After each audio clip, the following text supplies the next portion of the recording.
So hello guys, welcome to my YouTube channel. It's Shushrut Adhikari. You are watching Shushrut Adhikari MBBS channel.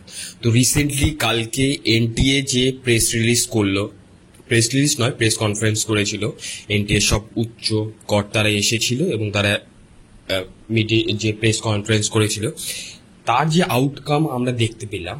তো NTA এর হিসাবে ওরা শুধু 1563 যে student আছে তাদের কথাই ভাবছে এবং তাদের যে রেজাল্টে যে ডিসপুটটা হয়েছে সেটা তারা রেকটিফাই করবে, এটাই তারা মেনলি ভাবছে।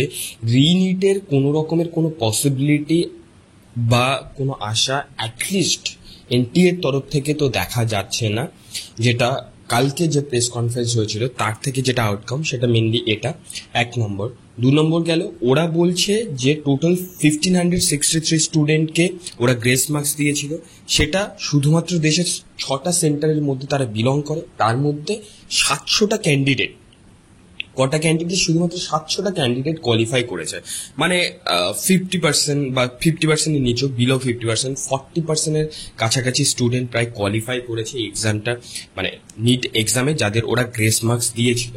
কি ভিত্তিতে গ্রেস মার্কস দিয়েছিল? ওদের যেটা কথা, ওরা দিয়েছিল ক্ল্যাটের একটা এক্সাম হয়েছিল, আই থিঙ্ক ইয়ারটা আমার মনে পড়ছে না, 2010-এর দিকে একটা ক্ল্যাটের এক্সাম হয়েছিল, সেখানে টাইম ওয়েস্টের একটা খবর এসেছিল। সেই হিসেবে মানে সুপ্রিম কোর্টের একটা রায় ছিল, সেই হিসাবে ওরা গ্রেস মার্কসটা দিয়েছে। কিন্তু ব্যাপারটা হচ্ছে সেই রায়ে ক্লিয়ারলি বলা ছিল এটা কোনো ইঞ্জিনিয়ারিং বা মেডিকেল কলেজের এন্ট্রান্স এক্সামের জন্য হবে না, এই রায়টা ফলো।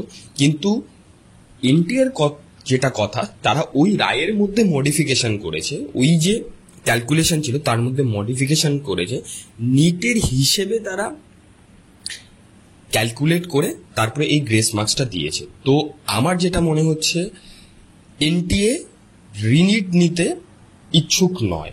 যেটা এখন পসিবল আছে, যেটা পসিবিলিটি, যে সুপ্রিম কোর্টের কিছু একটা রায় বেরোবে বা সুপ্রিম কোর্ট হাইকোর্টের যে পিআইএল গুলো আছে তার থেকে কোনো রায় বেরোলে সেখান থেকে একটা পসিবিলিটি আছে যে রিনিট হওয়ার। কিন্তু আপাতত কোনো রিনিটের আশা তো দেখছি না।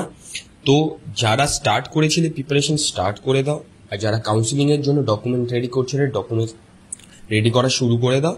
এবং আমার নেক্সট ভিডিওগুলোতে আমি এই যে রেজাল্ট পাবলিশ হয়েছে, যে রেজাল্ট আছে সেই হিসাবেই আমি নতুন যে কাট অফ লিস্টটা বা কি হতে চলেছে, কোন মার্কসে কোন কলেজ পাবে সেটা দিয়ে দেবো।